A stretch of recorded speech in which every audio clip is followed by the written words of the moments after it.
Good afternoon. I'd like to welcome you to my session for the 2020-21 National ESEA Conference. It is indeed an honor to be able to share with you our session, The Progress and Growth of a Trauma-Sensitive School. First of all, I'd like to thank the committee for accepting our application to be able to share the great things that we're doing right down in the heart of Georgia, better known as Macon, Georgia, at Northeast High School. So let me tell you a little bit about myself. First of all, this is who I am. This is my family. In addition to being a principal, in addition to being the athletics department biggest cheerleader, in addition to placing the cap and gowns and diplomas in students' hand, in addition to attending all faculty meetings, all parent conference meetings, in addition to our Title I meetings, I am dad, I am husband. Here behind me, my support behind me, there's Dr. Danielle Jones. She also works for the Bibb County School District, and my daughter, she's a student at Miller Middle School in the Bibb County School District as well. And that's an important part of what I'm talking about today, because my family is deep into the Bibb County School District, and so the efforts that I do at my school each day have to have a direct impact to what's going on in my home. So I like to share our experience with you. As you see, the first year of us. This slide represented the first slide that I shared with our staff this year. As an instructional leader, I found it very important that I model the way for virtual learning. And so I wanted to model it first. I didn't want to be a leader that just told teachers what to do and never had experience myself. So I began practicing with those things myself and began presenting it. But one of the key takeaways was this: every teacher this year was a brand new teacher. Think about it. None of us had gone through an opportunity where we were from to introduce new content, new instruction to students, all virtually in a virtual platform. So the first thing that we had to do was break the barrier. And that barrier was, I'm a first year teacher. I'm a second or third year teacher. No, we're all learning together. As the principal, I was a brand new principal in this new environment. If I showed any hesitation, any slack, then our teachers were going to do the same thing. I had to find a way to be confident in the midst of turmoil and tragedy, and I had to do it with my team. And no better way to do it than to let them know, hey, we're all in this together. And so we began the first year of us. And I often said at the beginning, embrace this moment like you chose it. Act as if we created this pandemic and that we created this new learning environment for our students. Act as if we chose it. And then we will be successful once we got complete ownership. So who are we? As I told you, we're in Macon, Georgia, Bibb County, the Bibb County School District. This is us, you all. This is the staff. This is the awesome staff that participated and that engaged themselves in the progress and the growth that we're going to talk about. These people here have our back. These people here have the backs of all of the students in East Macon. You will often hear us talk about East Macon and East Side out loud. Why? Because at one point in time, East Macon had such a negative stereotype. But this group of people have worked to change that perception in the community, not just in Bibb County, but in the state of Georgia. And we are still a progress in motion. We don't have it all worked out and we don't have it all figured out. But guess what? We're on the rise. This is who we are. And then guess what? Why this picture is so important to me? It's because this picture was taken in August of 2019 in our brand new auditorium. We had been waiting on the east side for a brand new high school for so many years, but that was the first picture on the first day of school when all staff members came into our brand new auditorium, and we always take a group picture, and we took it. We were so excited. And then guess what? That picture changed in the twinkling of an eye to this. We went from a brand new auditorium. We didn't have a chance to experience our brand new school for an entire year, but we went from a brand new auditorium to taking a picture on Teams in Zoom format, hoping that everyone would get their camera on, telling people to run into another room, asking people, hold your camera just right so we can get it, working with people on how to take individualized pictures, all for one picture. Life changed. Life as we knew it as educators changed in the twinkling of an eye. But guess what? This staff embraced it like they chose it. This staff worked diligently to make student success happen for the Raiders and Raiderettes of Northeast High School. And we're going to share a little bit of how we did this at Northeast High School. So, in Bibb County, in the Bibb County School District, where our superintendent is Dr. Curtis L. Jones, 2019 Superintendent of the Year for the nation. Anytime we start our meetings, we always start off with the next two slides. This slide, who we are. This slide talks about our mission and our vision. The vision, each student demonstrating strength of character and will be college or career ready. That's right. Each student, the vision is that every student in the Bibb County School District will demonstrate strength of character and will be college or career ready. And then we have our mission. But one of my favorite things, as I'll always look at this slide, is the results pyramid. Our experiences foster our beliefs. Then our beliefs turn into actions. And as a result of our actions, we get results. So we are focused on providing students with the appropriate experience. Remember, progress and growth of a trauma-sensitive school. That means what we do and the experience that we provide our students has to have a positive impact on them being able to progress and growth and show growth on our state mandates, internally on our impact data. All of that has to happen. And so what we so often do is when we look at this below the line, above the line, we work on keeping an above the line mentality. Above the line says that we see a problem, we own it, we solve it, we do it. I'll say it again. Above the line behavior. We're still talking about the progress and growth of a trauma-sensitive school. You have to understand that there's trauma that everybody in your building is carrying. So what do we do in return? We see it. We identify it. We know that there's trauma. Then we begin to own that problem as ours. Then we begin working to solve it. And after we solve it and we come up with a great plan, we begin to do it. So we love this. We don't have people, and we're working from having people that just are going to wait and see. See, that's below the line character. Some people that just say, I'm confused, just tell me what to do. No, we need you seeing it, owning it, and solving it. Some people act like they're going to ignore it and deny it. We're going to ignore the fact that people have trauma? No way.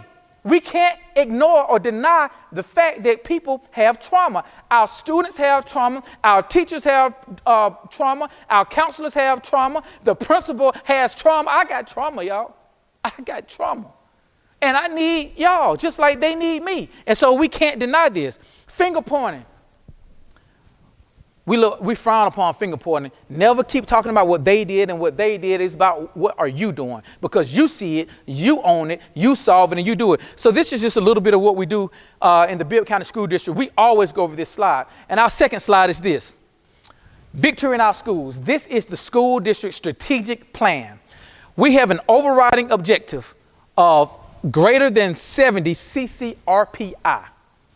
The CCRPI, that is how schools are measured in the state of Georgia. And we're working to have a CCRPI score of greater than 70 for the entire district. So what does that mean out of an entire district with almost 40 schools? That means that I have to do my part as a building principal to ensure our school is working towards accomplishing this goal.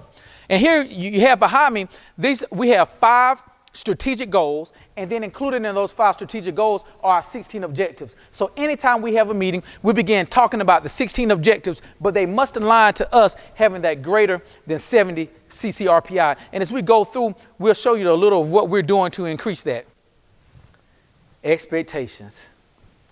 The expectations are excellence. But what does excellence mean to you? I want you to think about that for a minute. What does excellence mean to you?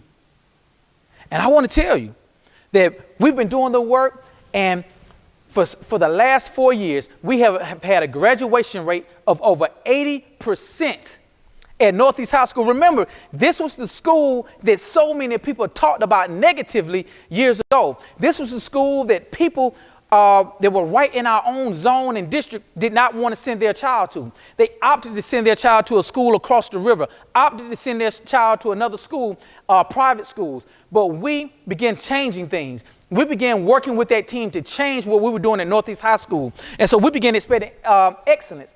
I was excited about it. 80% graduation rate over the last 4 years. And then I had the aha. And you're going to see me with these ahas a lot. Confessions of a principal with low performance. Guess what, you all? As I began to think about that 80% graduation rate, I then began to think about that 20% dropout rate. Wow. 20% dropout rate. And then I began to think, I had been a principal for 6 years. Wow. That's 120 kids that I was leaving behind. Over 6 years, 240 kids. That was 240 kids I was leaving behind. As a principal, I have left 240 kids behind, and I began to question myself, what can I do differently? What did I need to do? Confessions of a principal with low performance. But I'm a work in progress. I'm a work in motion, and we continue to get with our team to figure out what we needed to do, because there was 240 kids left behind on my watch. I had to internalize that. And then I began to think, what could I do differently? And so myself, the faculty and staff, our core team, our administrative team, our social services department began working together for plans to eliminate that. And then guess what? Now we're here working the plan, but now in the midst of a pandemic, which means we go back to the drawing board, because what we did at that particular time is not what's going to work right now. We made a great run at it. We made a great run at improvement, and we saw it. We saw the gains, but now what are we doing with it now? And I challenge you, does your plan look the same way it did last year, or have you made the necessary changes to make it happen this year? So I began doing a lot of work. What are the characteristics? What are the characteristics of dropouts? Why are so many kids dropping out? And so because of the work that I did, I began also creating something called Zone Strong Protocol. If you'd like more information about the Zone Strong Protocol, please feel free to contact me, put it in the chat box, let me know, send me your email address, letting me know that you want to hear about what we're doing. But basically, the Zone Strong Protocol was about bringing the feeder schools, the elementary schools, the middle school, and the high school all together for one common purpose, talking about the graduation rate. I'm going to just throw this out at you. Think about this. This is one question in our Zone Strong Protocol. What is the current graduation rate of your third graders right now? You already know the characteristics. You see students are disengaged, students are discouraged, students lack motivation, students feel defeated, students have lack of confidence, students are unsuccessful, absenteeism, they're competing, the priorities, tardies, pregnancy. These are all things that our students pull together, that our teachers and our feeder zone pull together to show, hey, these are some of the characteristics we see. So then with these characteristics, we begin to ask our feeder school, 8th grade teachers, before you send these students to us, tell us which students already have these characteristics, because we need to know and identify them early. Elementary principals, which kindergartners already have these characteristics? And what are you doing about it differently before sending them to your first grade teachers? You can't keep doing what you were doing. You have to do something new with these group of students. So I'll give you more information about that if you need some. Now, this question was posed by our coach, one of our instructional coaches. He stated, asked in a faculty meeting, are our students college ready, or are they college eligible? Mr. Moore posed that question as we were going through working on our success plan for students. And you know what? It's a difference. It was great to see the students and the teachers and their responses to, are our students really coming out college eligible, or are they college ready? See, anybody that graduates from high school is automatically college eligible.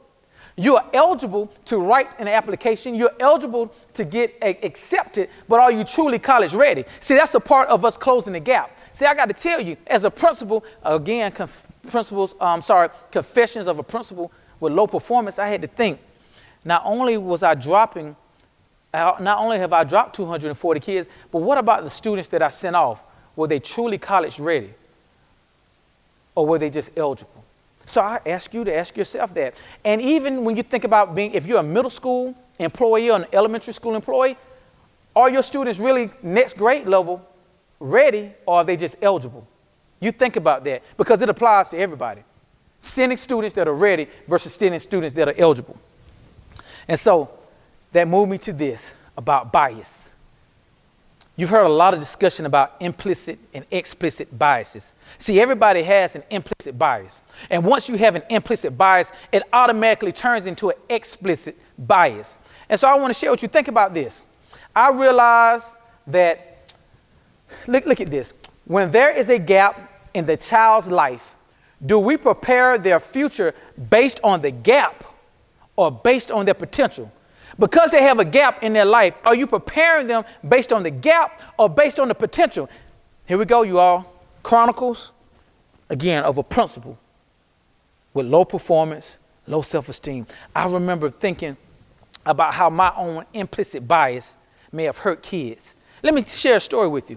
When the pandemic hit and when they talked about the possibility of counseling sports, it hit me in the face. When our students, and we began questioning students and asking them and polling them about it, and students began to say, no, we don't need to do that because some students really need sports to make it. They need it to make it out. I said, wow, an implicit bias that I participated in. I began to say that, yes, because you have your athletic ability, you need sports to make it out. While I had given the wrong interpretation of what was important. What was most important is the student's education. Education is the way out, not sports. Education is an opportunity for you to grab and be thirsty and hungry for your education. I was instilling the wrong thing year after year after year in students' lives, telling them that, hey, athletics is your way out. And it's not. Education is your way out. Education is the opportunity, athletics is your opportunity to go out and grab a free education, to be hungry for that education that's going to sustain you for the rest of your life. But it hit me, and guess what? It was my implicit bias. I had allowed the words out of my mouth to resonate on these students, and guess what? It was self-fulfilled prophecy. And so when it came down to us losing athletics, students were talking about dropping out. Wow, I aided in that. So then I had a new perspective. What is it that you've aided in? What implicit bias have you said to yourself? What implicit bias do you have that may be hindering the progress and growth of your students in your trauma-filled school? Because yes, you have a trauma-filled school. So, great news. Let's look at this. We were so excited. The pandemic really upset all of the teachers at Northeast High School because we have been on a roller coaster ride. We have been doing so well. Our teachers have been doing an excellent job. We are going straight up. And here's a recent example. The most recent CCRPI update was given out for the 2019 school year. As you notice, our content mastery improved, but then remember, I told you about the district CCRPI goal of greater than 70? Well, guess what? We were striving for that. We increased our CCRPI score by 9.9 points in 1 year. Graduation rate, 4 consecutive years of 80% or better. Our progress jumped up 5.7 points from 77.8 to 85.8. Then when you look down here at our closing the gap, we jumped up to 90.6. We had tremendous gains in progress and growth. And guess what? As a result, when you look down here at 2018, these are our gap. This represents closing the gap in every subject area. We had the majority of red flags, and we only had 1 green flag. The very next year we only had 1 red flag, and everything else was green with stars, and then we had a few yellow in our social studies department. But that showed you that the growth and the progress of a trauma-sensitive school. We began focusing on the trauma. We began focusing on social emotional learning. It's so important if we want to teach kids. We have to understand and respect the fact that trauma is in our buildings. If you don't respect the fact that trauma is in your building, then you'll never get past it if you don't acknowledge it. And so this is how we do it. This is part of our academic side. If you're interested, this is called our push process. We call this the Northeast Way. Our district has a mission and a vision, and this is the Northeast way of accomplishing this. Why am I showing you this? Because I want all building level administrators to understand this. If you have a plan or a process in place to show progress for your teachers, it's only a thought if it is not written down. It's only a thought if your teachers can't tell you exactly what the plan is. If you come to our school, our teachers understand that we focus heavily on Standard 2, Standard 4, Standard 6, and now this year we're focusing on Standard 3, which is instructional strategies. Anybody coming to our building and you ask a teacher, they're going to tell you, we use our assessments beginning with the end in mind. Then we plan for instruction. And that planning includes planning for failures and successes of students. We already know that when you teach a lesson, students are going to fail and some students are going to be successful. So what is the plan? We include differentiation up front and early. We don't wing it. And then after that, we differentiate. And then we go right back through that cycle because it's about the personalized learning experience. And now going through the pandemic, we have an opportunity to show personalized learning now more than ever. And we're excited because this plan for personalized learning in the pandemic is what fits us right now. So again, if you would like a copy of our entire packet of the Northeast Way and what we've written out, and you would like to use it to create your own, feel free, put it in the chat box. Let me know. I'll be sure to shoot it to your email and give it out to you because we want to share that same thing. Again, I'm going to tell you, if your teachers can't articulate it, then it's just your thought. And guess what? That's Confessions of a Principal with Low Performance at one time. I went so many years and thought that everybody knew it, and I was the only one that knew it. So I began writing it down. I began showing visuals and giving visuals for it, and I began making sure my teachers can recite it back to me. So make sure you have that already available. But this is the Northeast Way. Now, deficit speech is a result of deficit thinking. Principal Kafeli said that in one of the meetings that I saw him present at, and I was like, man, that's so deep. Deficit speech, what you say out your mouth. If you're speaking down, it's a result because that's how you really think about those kids. And it's also about your implicit bias. If you really are thinking that that's how they are, that's what's going to come out your mouth. So we began to come up with our own thing, East Side Out Loud. As I told you, I came to the East Side almost 10 years ago. And as I got here, and I was actually a middle school principal and an elementary school principal. But as a middle school principal, I worked at our feeder school. And I got over here to the East Side and I said, man, why is everybody dogging the East Side out so much? Why are the schools here so dogged out when there's so many great things? So I said, you know what? We're going to make a movement. Hashtag East Side Out Loud. We're going to be positive and we're going to share all the positive things out that are taking place in East Macon. We're going to be our best cheerleaders. Staff will always laugh at me because I always say, it's a poor frog that won't croak for his own pond. You got to croak for your pond. So we began sharing all of the great things. And guess what? The perception in the community began changing. People started looking at us differently. Why? Because we started telling our own story. It's all a part of the branding process. And guess what? It wasn't just my school. We impacted the elementary, the middle, and the high. So everybody started sharing the stories of success that was taking place in East Macon. And as a result, our enrollment went up in East Macon. Our student perception of themselves also went up. Let's look at this. Northeast High School student excited after 18 college acceptance letters. Over here, we have our Northeast took victories. Northeast High School, the people that everybody once talked about, competed in an academic bowl challenge against schools in our Middle Georgia area as well as out surrounding counties. And guess what? We came home with a victory. Yes, that's right. Northeast High School, the school they once talked about. Look here, Ariel Wright, when I first got here, this was a dynamic student, received over $1.3 million in scholarships from right here at Northeast High School. We had to share our story that greatness is coming out of East Macon. Greatness is coming out of Northeast High School. Look here, CTAE, Student of the Year, taking pictures, representing her department. Look at this, hands-on activities in our health science school.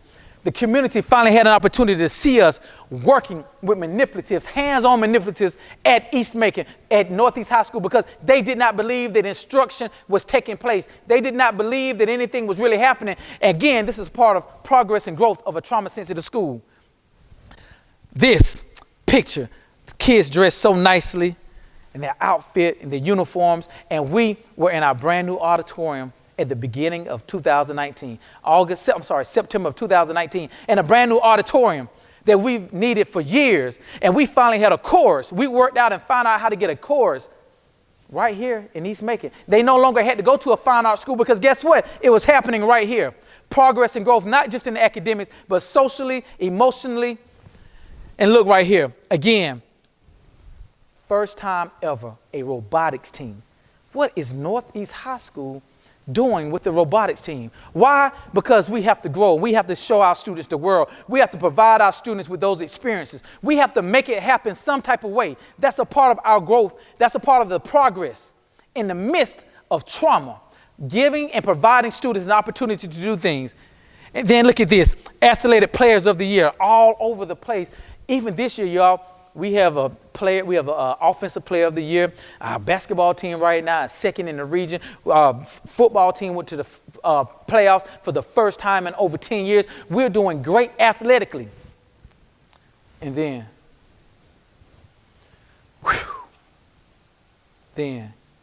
we were hit with this. 7 students charged with battery after a brawl at Northeast High School, officials say. All of that hard work for Eastside Out Loud, all of the hard work for Northeast High School in an instance, in just a few seconds, not even 30 seconds, in less than 30 seconds, all of that had been taken away. Instantly, people began stereotyping again.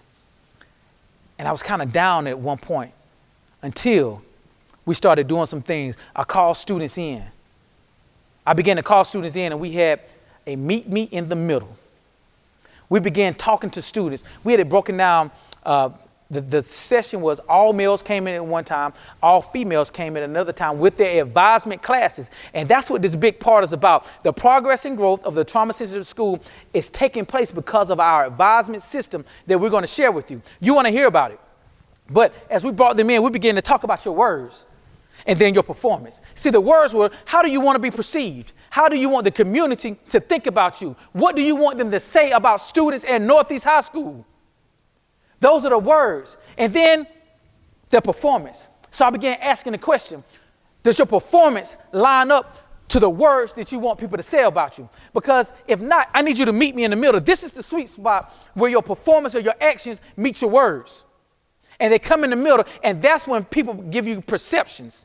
That's the perceptions. Their perceptions can be real. So they have to hear what you want to hear, but then they also have to see it. And that's when people perform. That's when people form their perception about you. So I'm going to tell you this. I need you to start performing your own perceptions of you. I want you to monitor your perception of you and your school and figure it out. And so we began having those meetings. And look, this was an example. All the students coming in.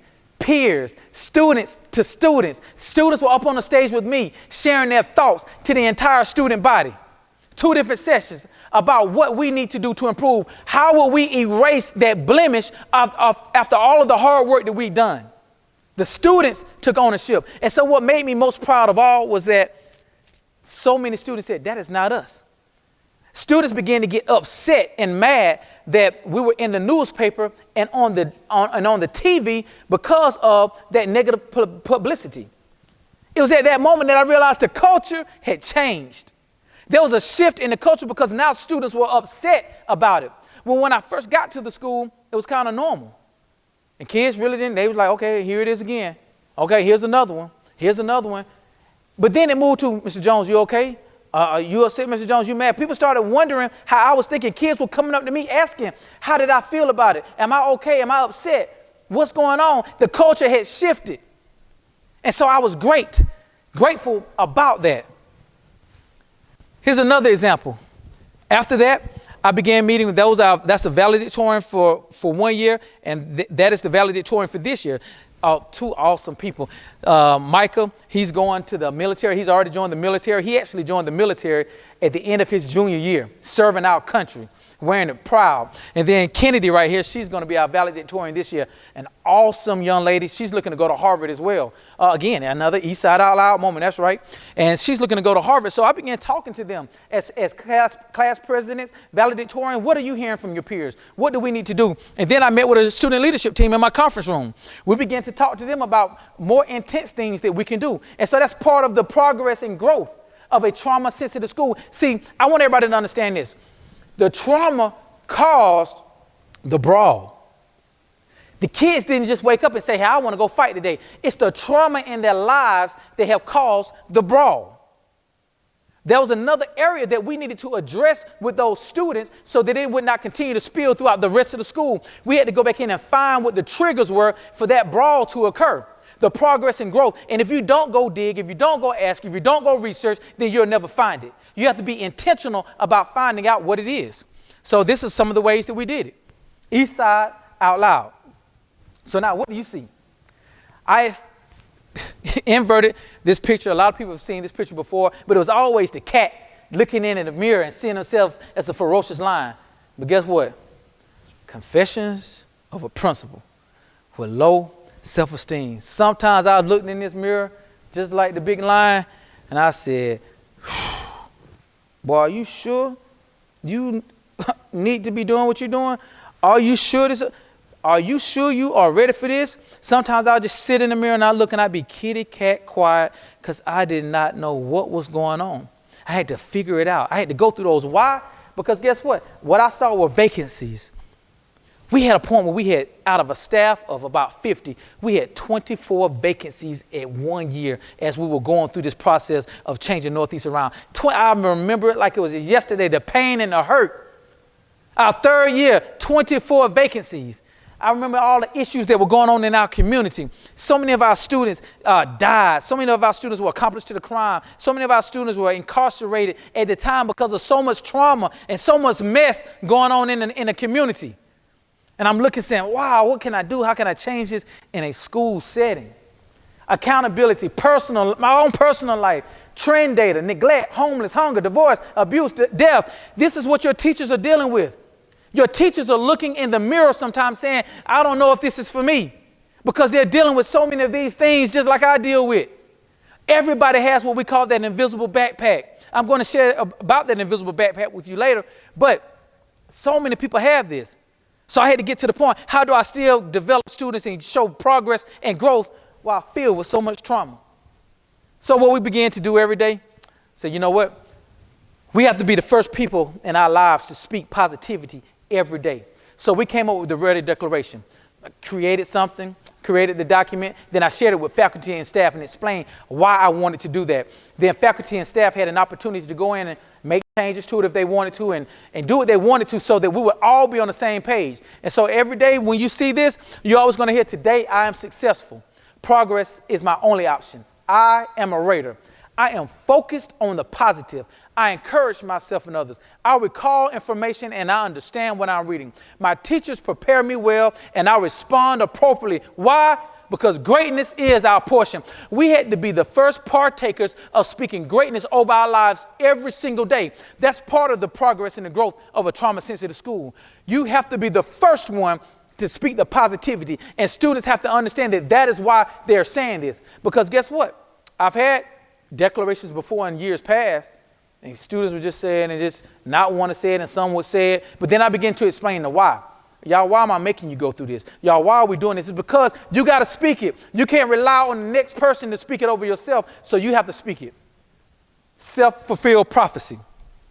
And so here's an example of what we saw happen or transpire in 9/11. This is an example of what students look like when they first come to class, when they first come to school. They're all over the place. Things are all over the place. Emotions, feelings are all over the place, and you have to do something immediately to get all those emotions calmed down just long enough so that you can introduce the material. And so this is kind of what it looks like. You got the bossy, you got the confident, you got the excited, you got the embarrassed, the disappointed, the glad, the guilty, the happy, the lonely, frustrated, confused, bored, ashamed, content, frantic. All of these emotions are coming into your class at one time. This represents trauma. It represents trauma, all of these emotions at one time. How do you do it? So we had to first show teachers, hey, this is how they're coming in. Teachers need to be made aware of the emotions that are coming in. Our counselors have done an excellent job providing us with resources on what trauma is, what the triggers are on those traumas, what are some ways to cope and to deal with it, because these students have to know how to cope with feeling guilty or embarrassed so that they won't lash out and do the wrong things. So we've had specific training provided. We go through Franklin Covey's 7 Habits, and we're learning about the 7 habits and how that helps us. Our counselors are pulling information in on being trauma sensitive because it's that important. If we don't eliminate the trauma, then we don't reach students. Now, this is my thought. You've developed a trauma sensitive school when students and staff understand that school is a safe place to carry their invisible backpack. Students and staff understand that we have a safe environment free to carry the complexities of life, whether intentional or unintentional. However, success is the expected product. See right here, what stands out to you is most important. I want you to take a minute just to look at it. In the chat box, kind of put down what's most important about this statement. As you're typing yours, I'll tell you one of mine is intentional or unintentional. See, trauma sometimes occurs unintentional. Some students unintentionally get the trauma in their lives, and that's what I need everybody to know. See, my teachers had to get to the point to understand that these kids are not asking for this trauma in their lives. Kids are not asking for trauma. And then guess what? As a principal, I had to get to the point of saying, you know what? Adults are not asking for trauma either. Your neighbor in the school next to you did not ask for the trauma, but they have it. So you have to create this safe environment where they can still carry the complexities of life, where they can still carry that book bag in with them and still feel welcome, feel loved in the school building, no matter what. Here's a meeting that we had with our faculty and staff. I said some success will not be measured by a score, a grade, a rubric. It just might be we call life. Therefore, congratulations to all of you for choosing to change the lives of students each and every day. I had to just tell the staff at one point, thank y'all. It's rough. Just thinking, when's the last time, I asked somebody the other day, when's the last time somebody asked the principals, are y'all okay? I'm glad my staff asked me. I'm glad my staff comes in and asks me, because if nobody else is asking me, I'm glad I have a faculty and staff that's coming in saying, Jones, you all right today? How are you doing? We just want to know. Congratulations for choosing to change the lives of students amid adversity. Amid adversity. This is in the midst of a pandemic, and you are taking the ground and say, you know what, I'm going to change life. That my staff is changing lives still right now. My staff is still focused on student achievement, improving student achievement. We are working hard at it together, and I'm so grateful to have the staff that I can work with each and every day. So trauma, you want a definition for it? Witnessing. I want you to think about this. Students witnessing or experiencing an event that poses a real or perceived threat to the life or well-being of the child or someone close to the child, a loved one. They've witnessed it or experienced it. We did a poll earlier when we were getting our advisement going and just having students just to talk.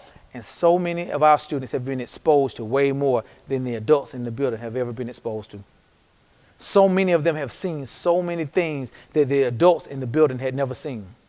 And so why do I say that? Because as we're going in preparing for students to be successful academically, why are we going back so rigorous and so headstrong that we would not provide extra opportunities for students to learn when they're carrying all this trauma that you've never experienced yourself?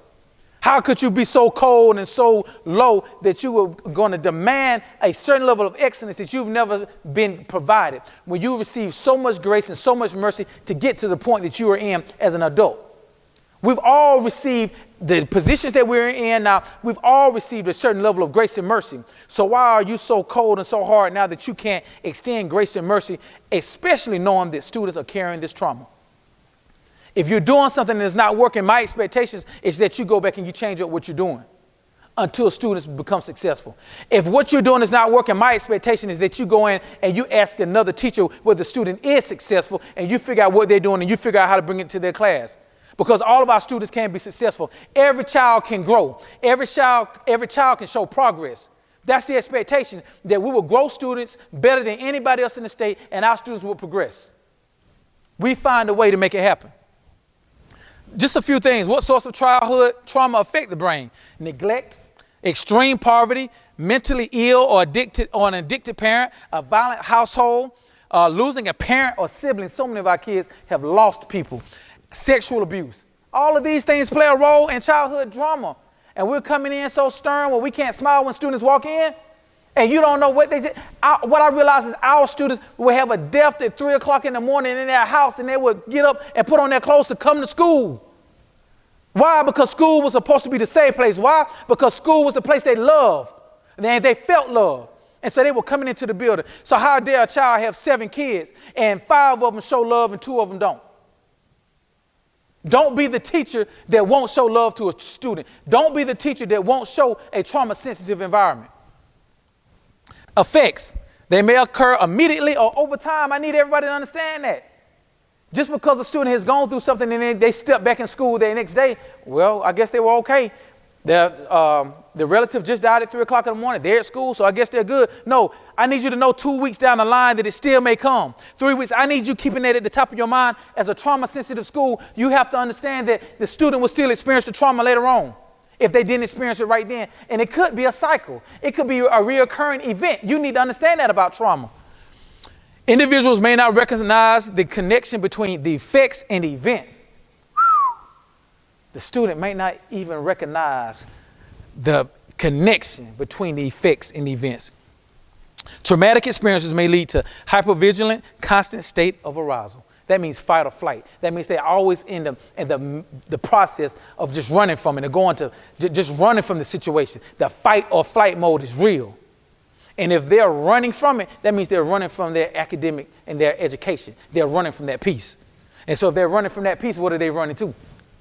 So some strategies, social emotional learning. That's the first thing we jumped on. We've been working on that. I attended the Harvard Institute a few years ago, and I was so happy because the topic actually ended up being on social emotional learning. So I began doing a lot more research on that. As I stated, our counselors have been working on that. Our instructional coaches have been providing opportunities during our academic advisement to go through that. And so these are several strategies.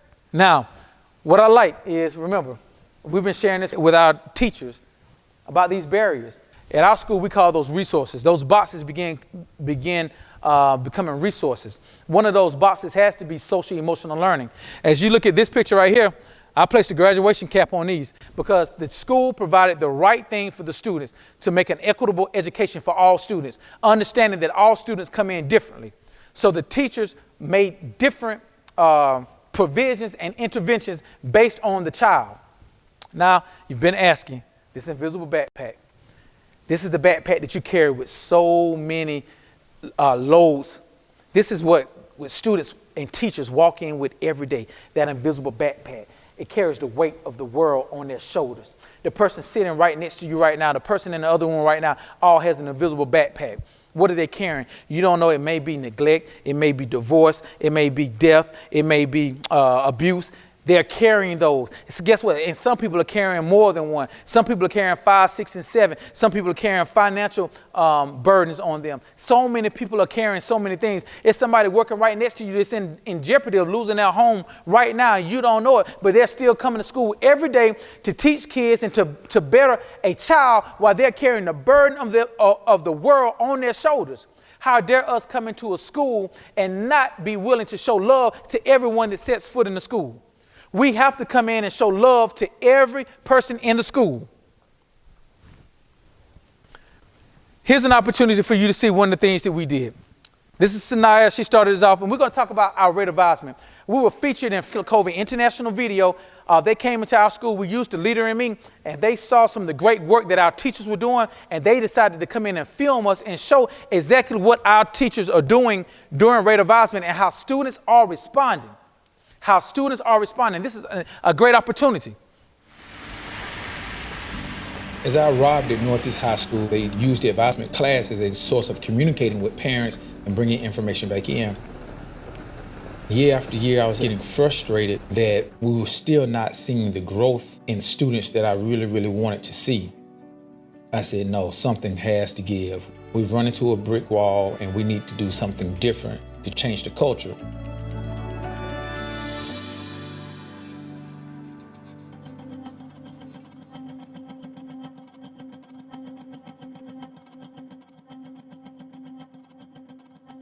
One Friday, he called us all in and he said, we're going to have a draft. To draft your students, those that you think you can build to be a better student. It was almost like the NFL draft. He's my football coach and my baseball coach, so I have a good relationship with him. Like this. Teachers fighting over students, wanting to make a difference in this child's life. You can pick any grade level. So I have all 4 grade levels. Everybody in the building has an advisement because we all influence students. Sometimes kids just need role models around. You can have a man talk. We're a group of ladies, we can relate to a lady more than a man. We chose gender-specific RaiderVisement so everybody can be open. A lot of my advisees call me their second mom. She's actually like a mother to me. I can talk to her about anything. She helps us learn how to deal with the life. Our goal was to create the smallest class sizes that we could, about 12 to 15 students in each RaiderVisement class. We want to create that wholesome home atmosphere. I call my advisement students my advisement sons. It's like a family, brotherhood. I can trust them. Nobody judge me. I can be able to be myself. We want this to be a place of comfort that's safe, so they feel they can express themselves. He telling his family stories about what he been through and stuff. What he did to get better, and how can I get better? We have our students for 8 hours a day, so we have a great influence on them. We're more than just educators. We're going to get the academic side, but we're also going to get the social-emotional side. RaiderVisement is actually broken down into 2 days, an academic day and the social-emotional learning day. Friday is our academic day.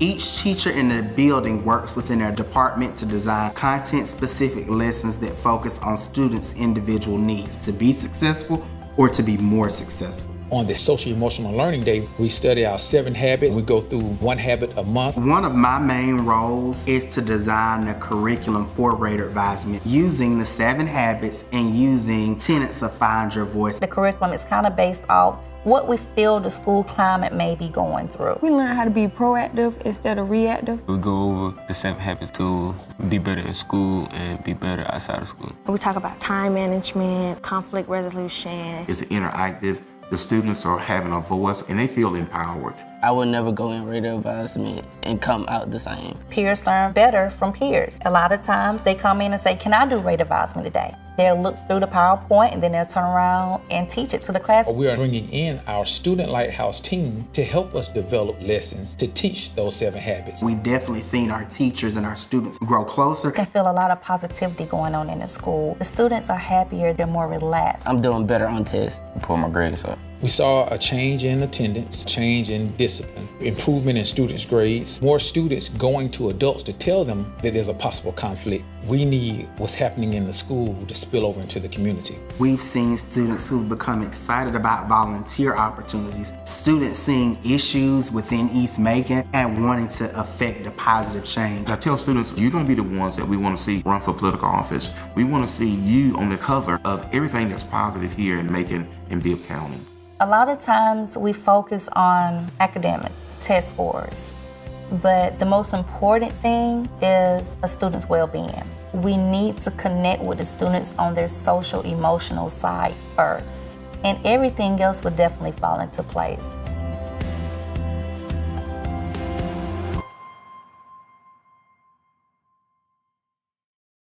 So, again, why was that so important?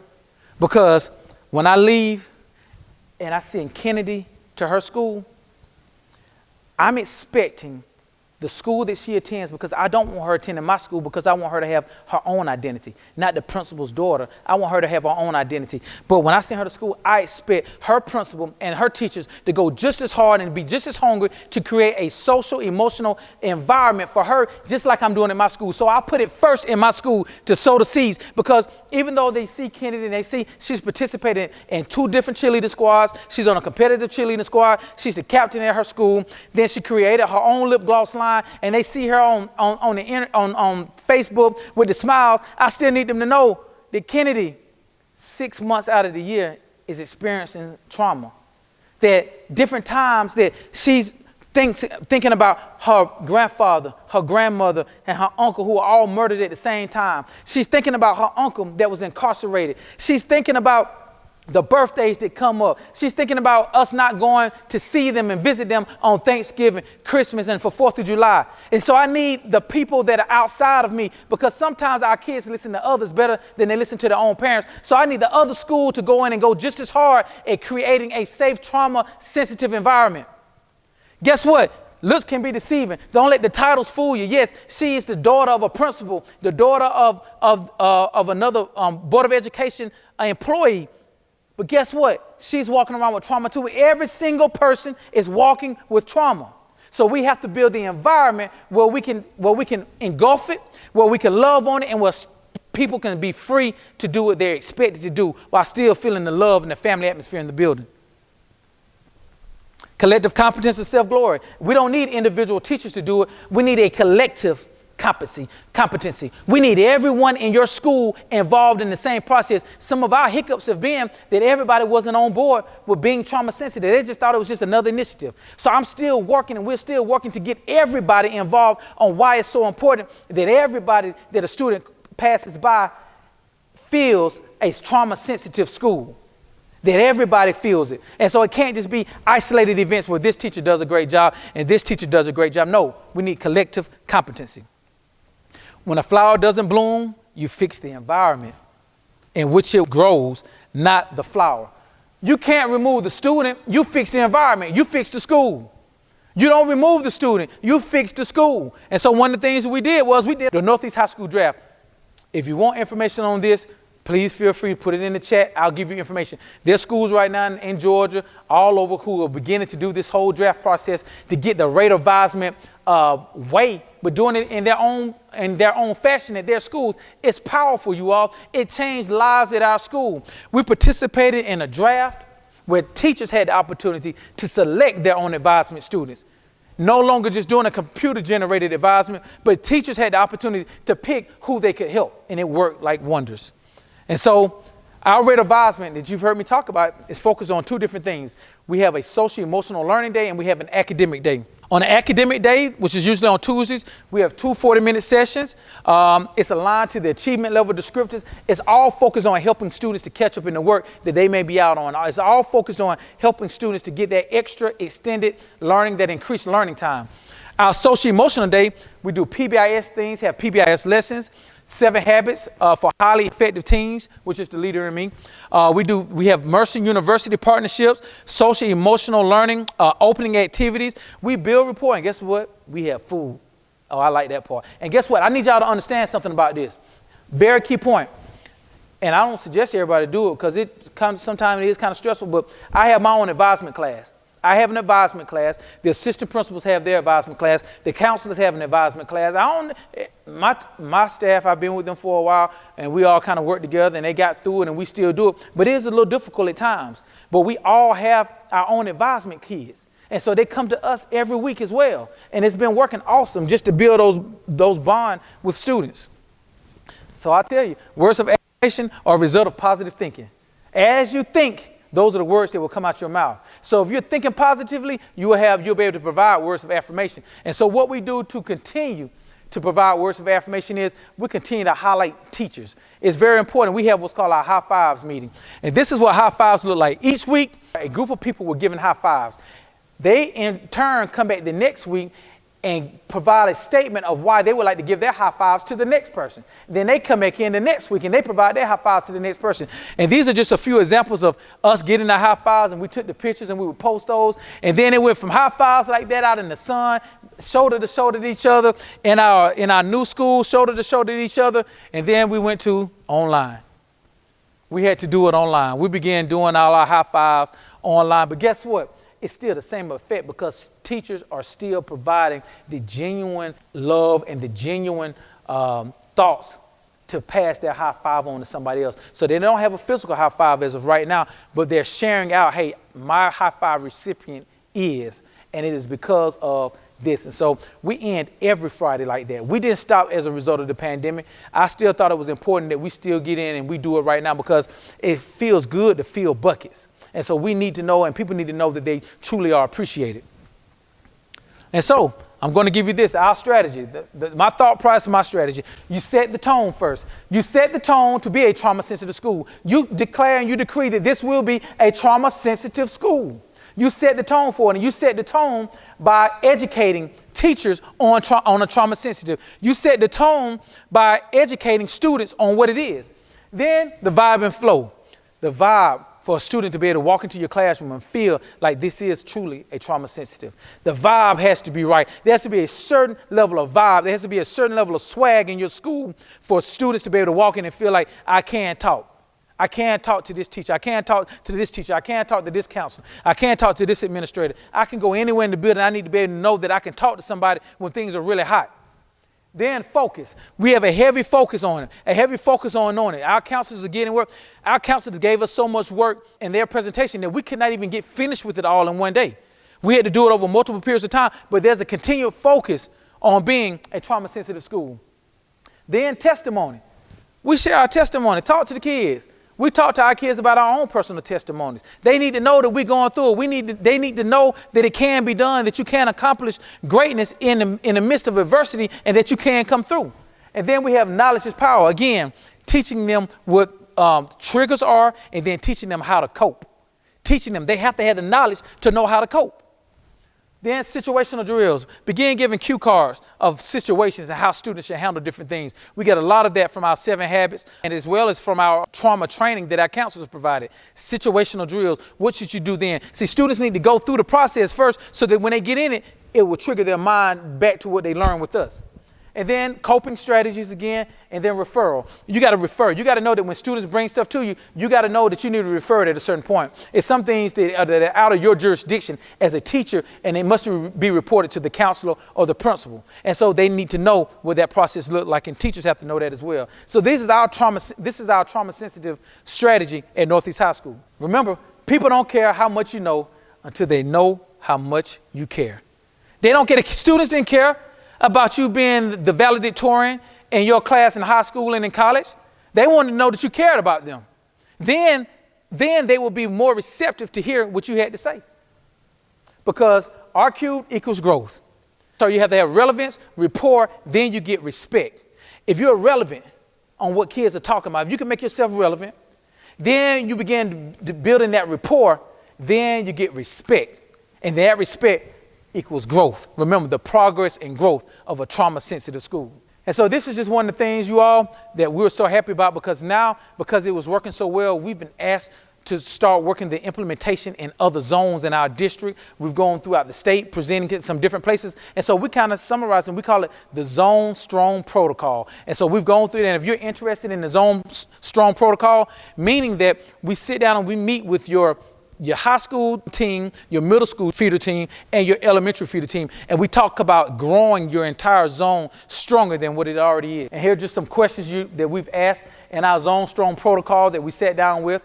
We'll provide a copy of that as well. But in that vertical team discussion, one of the primary things I want to address with them is, can at-risk dropout students be identified before grades 12, 8, 5, or kindergarten? How will students be monitored and accommodated each year after being identified? Because I asked that question because I needed them to get the aha that we really need to start before they get to high school. It is not the high school principal's job. And again, I was an elementary principal, a middle school principal, and a high school principal. And I realized Confessions of a principal with low self-esteem and low performance again. I was sending kids that were not college ready or not grade level ready. I was sending them on. They would sit in our school. We would have a 5th grade ceremony, and I'd send those kids off. And guess what? Even in that group, I realized that only 70% of them were ready. But I never told the next principal in middle school what he needed to do for those 30% to get them together.